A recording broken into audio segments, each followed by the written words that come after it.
Então, gente, vamos a mais um exemplo do uso do princípio de D'Alembert, tá? Esse acredito que seja o último. A gente vai olhar para uma carga, né? Então essa bolinha aqui é uma carga ela entra num campo com uma certa velocidade v, tá? Então eu tenho um v aqui, é um vetor, sei lá, qualquer v, certo? Então esse v ele vai ser dado pela soma i, né, de 1 a 3, ou seja, as coordenadas, de xi ponto na direção i, tá? Então esse é o vetor v, e aí ela entra numa região em que tem um campo magnético uniforme orientado aqui na direção y. Se o v é escrito dessa forma, é lógico então que o vetor raio, né, que é esse vetorzinho r aqui, ele nada mais é do que a soma também aqui em i, de 1 até 3, de xi na direção i, né? Então, x, y, z, como a gente está acostumado.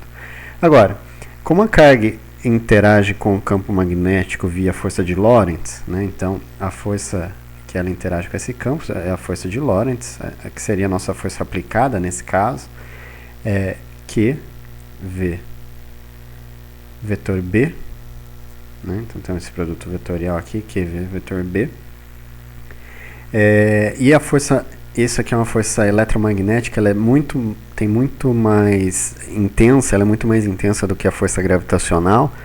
Então a gente pode desprezar a interação do campo gravitacional. Acho que fica como exercício aí considerar uma segunda força aplicada, que é a força gravitacional, e ver o papel dessa segunda força aplicada no movimento, né, nas equações de movimento para essa carga. Mas no momento a gente vai desprezar essa força aplicada. Bom, primeiro, né, como a única força aplicada que eu tenho é essa força eletromagnética, não há nenhum outro vínculo, né, por mais que aqui possa aparecer, eu acabei não colocando, mas esse aqui é só um vetor que determina a posição dessa carga. Certo? Ela não está presa a nada. A gente pode até pensar, né, numa carga aí presa a alguma coisa e ver esse movimento, mas não, ela está livre, então sem forças de vínculo, né? Então seria uma carga livre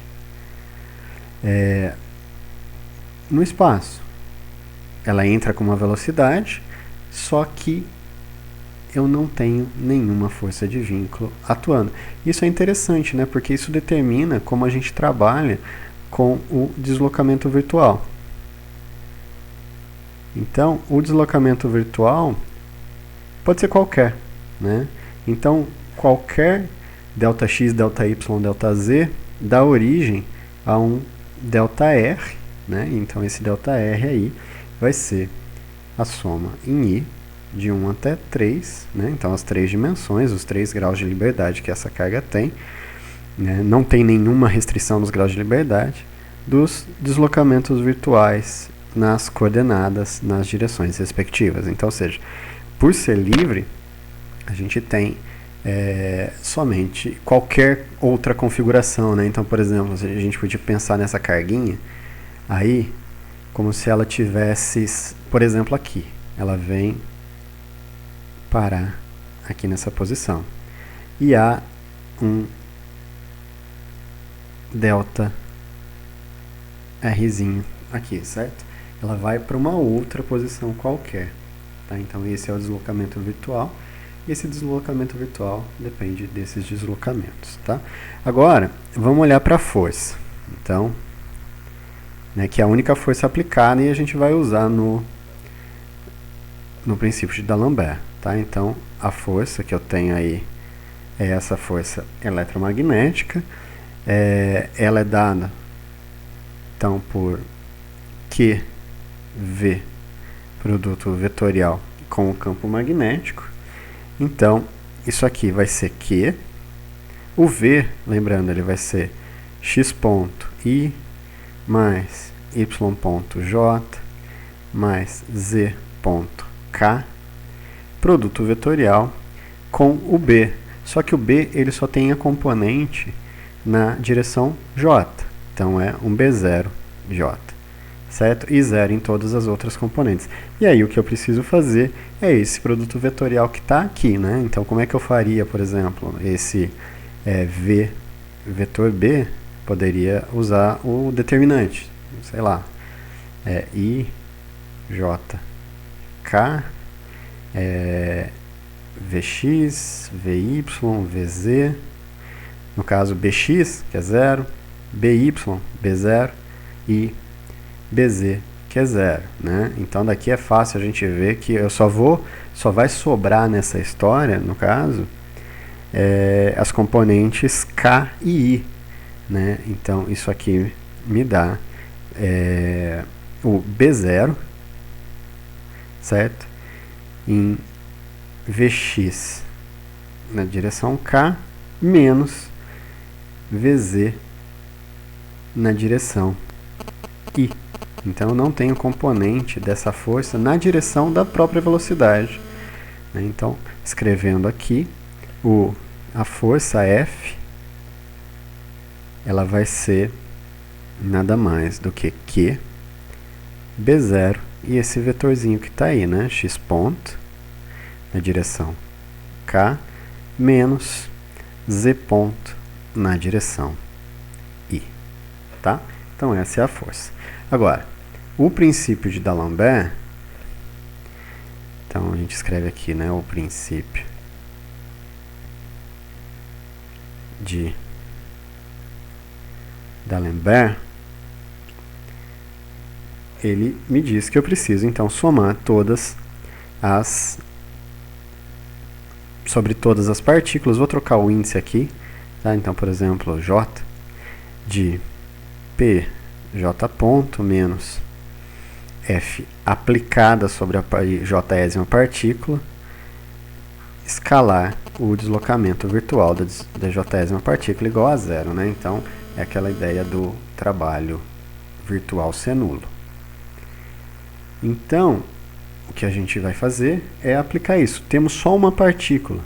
Então, o que sobra é simplesmente a força, né? Vou tirar até o índice aplicado aqui, menos o momento, ou como tem um sinal negativo aqui, tanto faz, né? Força menos momento menos força, porque se eu puser um sinal negativo, como é tudo igual a 0, não tem problema. E a derivada do momento, que é, então, m dois pontos, mr dois pontos, escalar o deslocamento virtual r, né?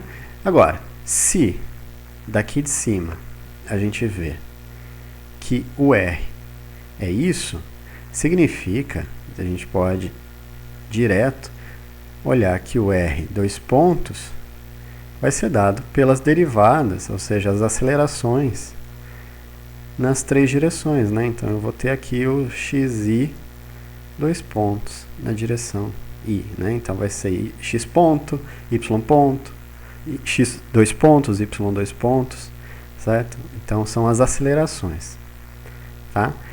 Voltando ao princípio de D'Alembert, né? Então eu vou ter que Q, a força, né? Q, B0,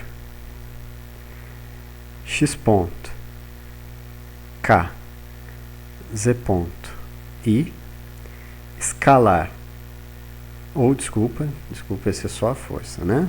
Então, vou pôr um parênteses aqui, menos o momento. Então, isso aqui vai ser M, X,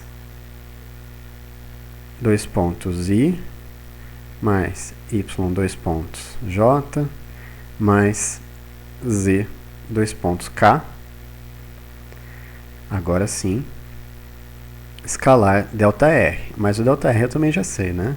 Vai ser ΔX na direção I, mais ΔY na direção J, mais ΔZ na direção K, e isso aqui igual a 0. O que eu preciso fazer é realmente fazer esses produtos escalares, né? Então, o que sobra em toda essa história, eu vou agrupar tudo que tem I, né? Então eu tenho, por exemplo, tudo que tem i tem esse sinal menos aqui, colocar ele em evidência, fica menos que b0 z ponto mais mx dois pontos, tá? Então são esses termos, por isso que eu coloquei esse sinal em evidência, na direção i, mais, agora todo mundo que está na direção j, então eu vou ter, eu vou ter simplesmente um termo, né, que é esse cara que está aqui, porque vezes, aqui faltou o seguinte, não, tá certo, ainda estou agrupando, tá? Então, mais menos my dois pontos na direção j, e aí eu vou colocar mais um termo aqui, que vai ser, por exemplo, mais todo mundo que depende de z, né? Então vou trocar o sinal, vai ser o quê? Que b0 mais, tá? O sinal estava certo. Que b0 na direção k, que é esse primeiro termo que está aqui, então x ponto, e esse termo que está aqui, então menos mz dois pontos k. E tudo isso escalar delta xi mais delta y j mais delta z k igual a zero, certo? Agora sim, eu posso fazer os produtos escalares e isso vai me dar simplesmente menos que b0 z ponto menos mx dois pontos e escalar com i dá 1, sobra um delta x aqui, mais menos my dois pontos delta y, esse z com esse z, então sobra esse termo que está aqui, e mais que b0 x ponto menos mz dois pontos delta z igual a zero. Note que as coordenadas generalizadas desse problema, por ser livre, são os próprios x, y, z. Elas são todas independentes, não há nada que vincula. Então, como elas são independentes, são quaisquer, para que essa equação se cumpra, todos os termos precisam ser nulos, né? Então, isso aqui precisa ser zero, isso aqui precisa ser zero, e isso aqui precisa ser zero. Tudo isso ao mesmo tempo, tá? Então, dessa forma, o que eu tenho são três equações, né? Totalmente desacopladas, né? Porque não tem nenhum vínculo que acople essas equações. A primeira delas me diz que é essa aqui daqui, como o Δx é qualquer, simplesmente o que está dentro dos parênteses aqui sobra. Então eu tenho que m x dois pontos mais que b0 z ponto igual a zero. A outra equação me diz que m y dois pontos igual a zero. E a terceira, eu tenho que mz dois pontos menos que b0 x ponto igual a zero. Notem que eu tenho um sistema de três equações, duas delas são acopladas, que é essa primeira, né? E a terceira equação, elas são acopladas. Pode ver que essa depende de x ponto e de z dois pontos, enquanto essa aqui depende de z ponto e de x dois pontos.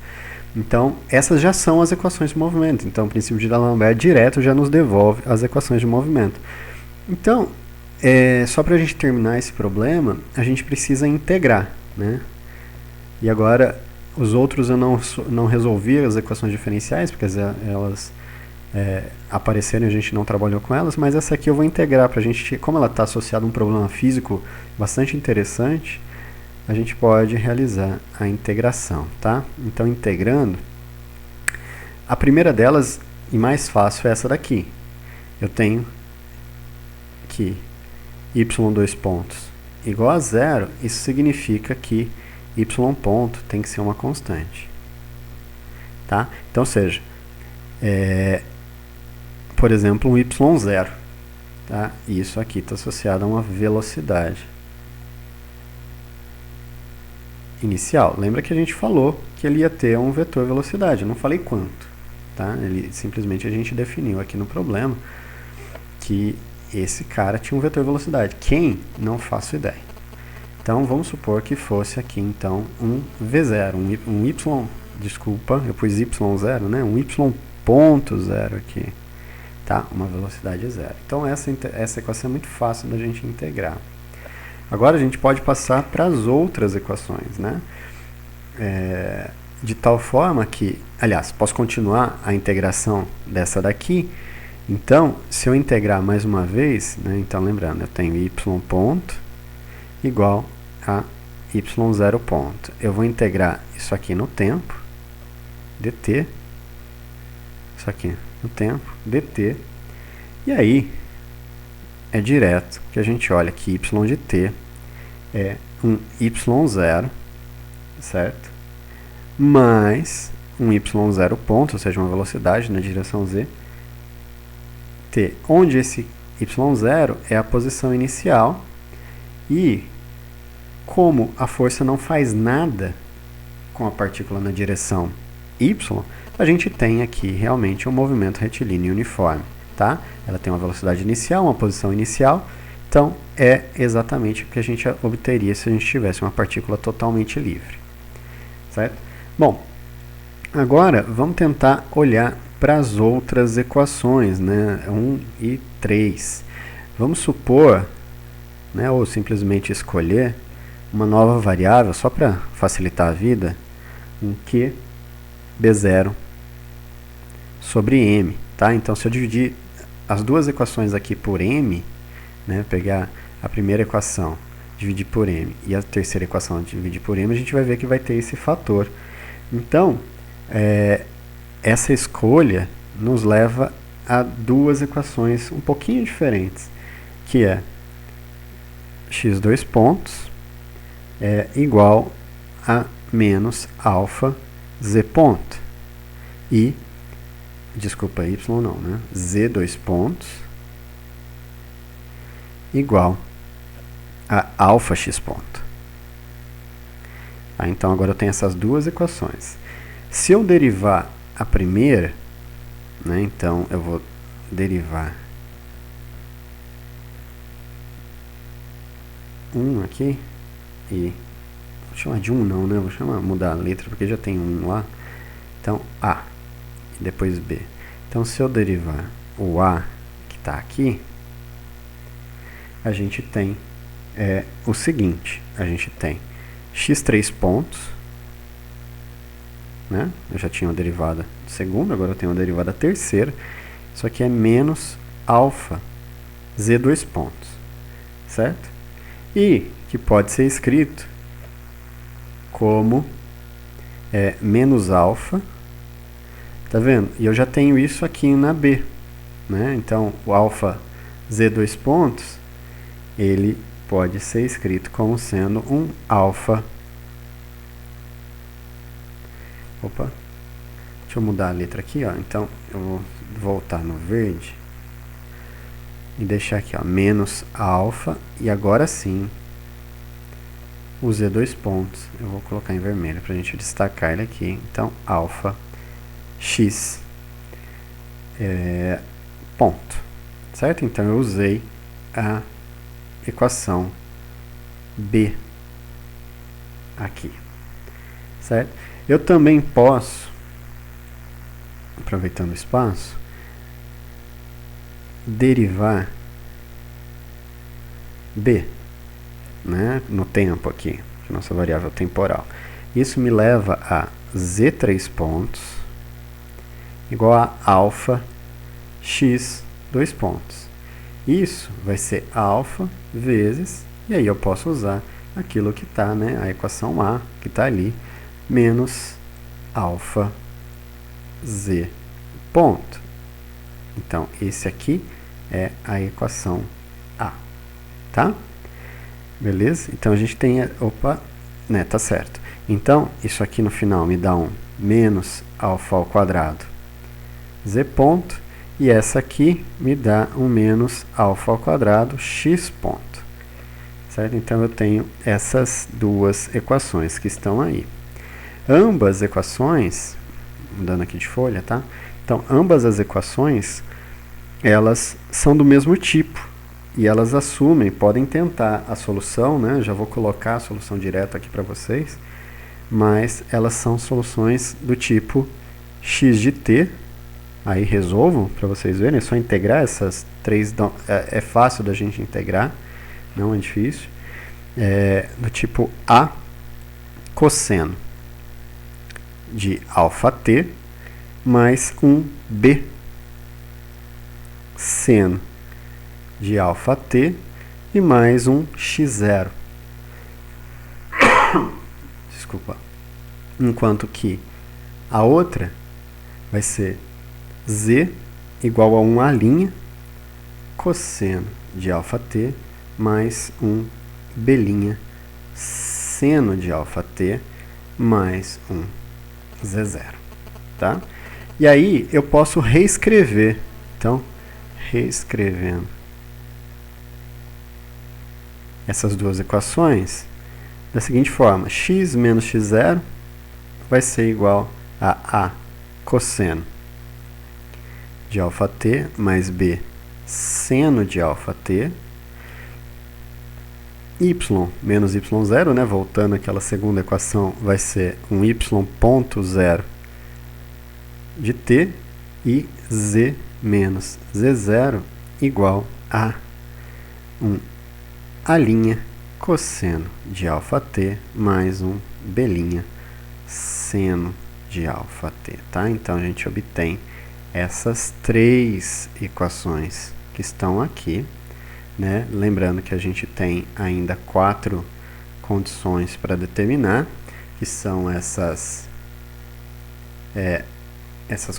constantes, né? A, B, A', B', certo? Mas é interessante, né, a gente notar que as componentes, as coordenadas x e z, elas são conectadas. Então, conectadas. Né, isso é dado pelo campo magnético. Porque se a gente iguala agora, né, fica fácil. Se a gente olha, o que eu tenho? Eu tenho isso aqui, ó, x2 pontos igual a menos alfa z ponto. E aí basta que eu substitua o x2 pontos dessa equação com o alfa z ponto dessa equação. Se a gente faz isso, o que eu tenho? Eu tenho, ó, menos alfa ao quadrado A cosseno de alfa t, tá? Então eu fiz a derivada segunda. Menos alfa ao quadrado B seno de alfa t. Isso aqui tem que ser igual a menos alfa, estou fazendo a derivada aqui, né? A' seno de alfa t mais alfa B' cosseno de alfa t, certo? E isso vale para qualquer tempo, né? Então, válido para qualquer tempo t. Tá? Isso saiu das equações de movimento. Então, suponha t igual a 0, por exemplo. Né? Então, onde eu tenho os senos aqui, isso aí dá 0. Então, isso passa a ser menos alfa ao quadrado A igual a menos alfa ao quadrado B'. Então, é óbvio que B' igual a A. Tá? Agora, da mesma forma, para um outro t, por exemplo, t igual a um π sobre 2 alfa, de tal forma que esse argumento aqui passe a ser múltiplo de π. Se ele é múltiplo de π, significa que os termos que têm o cosseno vão desaparecer. O que eu vou ter é que o b igual a menos a'. E aí, aquelas equações que estão ali em cima, elas passam a ter a forma x menos x0 que é igual a A cosseno desse αt mais um B seno de αt.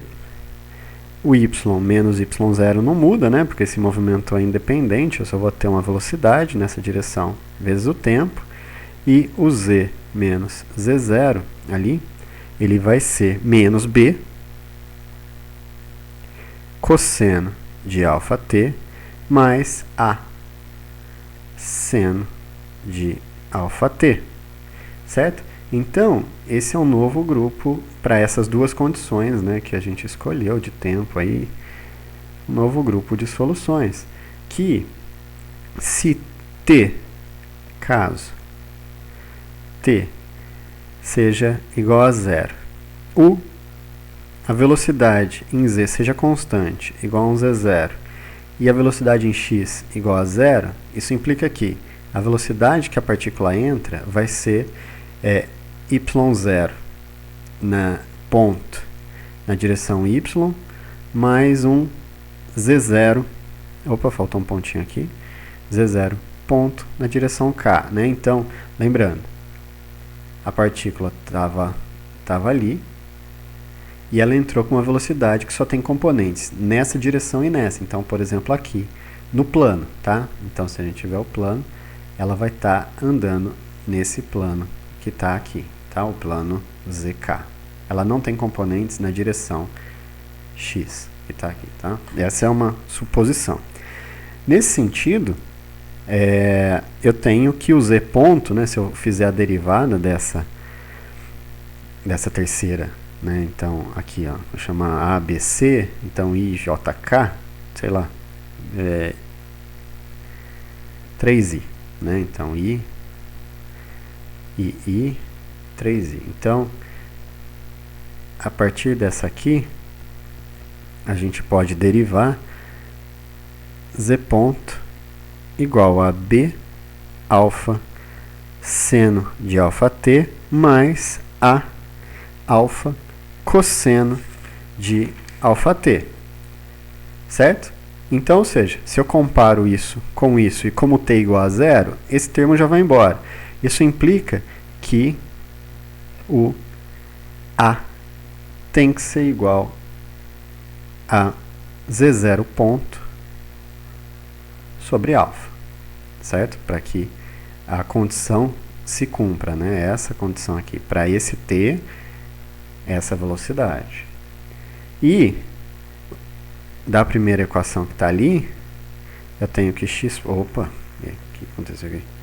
Tenho que o x ponto, ele vale menos a, derivando, né, aquela primeira equação, a alfa seno de αt mais b alfa cosseno de αt, né? Então, para essas condições apresentadas, eu tenho que αb necessariamente precisa ser zero. Porque quando t igual a zero, esse termo vai embora. Sobra só esse cara que está aqui. Então, só que fica esse cara igual a zero. O cosseno não pode ser zero, porque o cosseno é 1. Né? Lembra que a gente está escolhendo isso.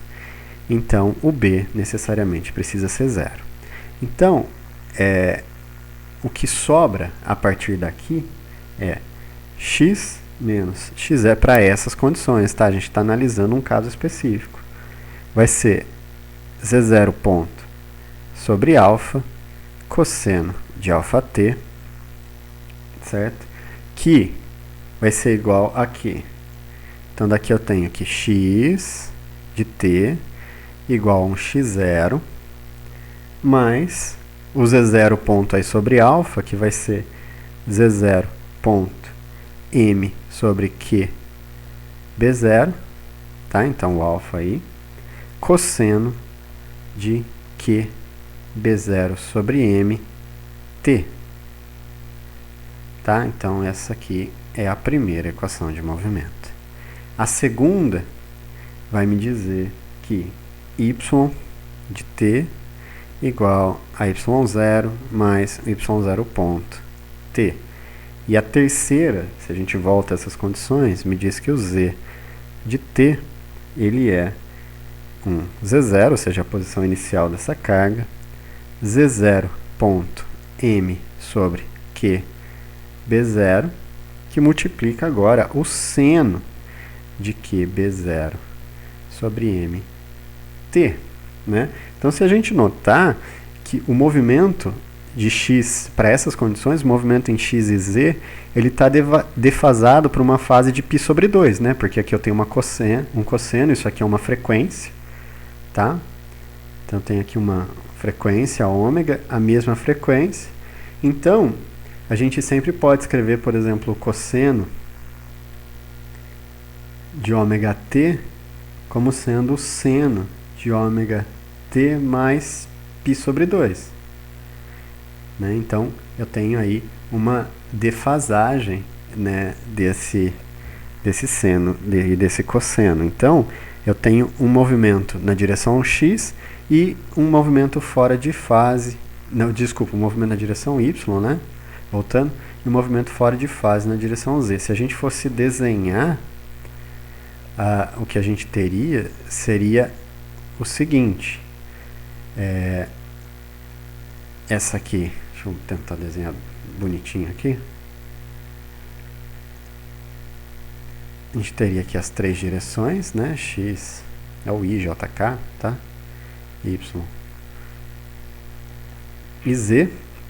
Ela começa uma certa posição e a gente tem um movimento de fora de fase de π sobre 2. Então, ela começa a espiralar,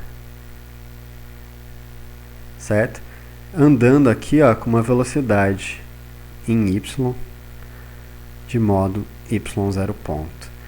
O raio dessa, vamos chamar aqui de R', esse R' é exatamente dado pela velocidade inicial que ela entra, m, q, b0. Então a gente já sabia isso, né? Uma partícula que entra num campo magnético, devido à força eletromagnética, né, a força de Lorentz, ela passa a espiralar. Lógico que a gente pode sempre olhar para outras condições, certo? Mas esse é um movimento que acontece, tá ok? Então esse é mais um exemplo do uso do princípio de D'Alembert.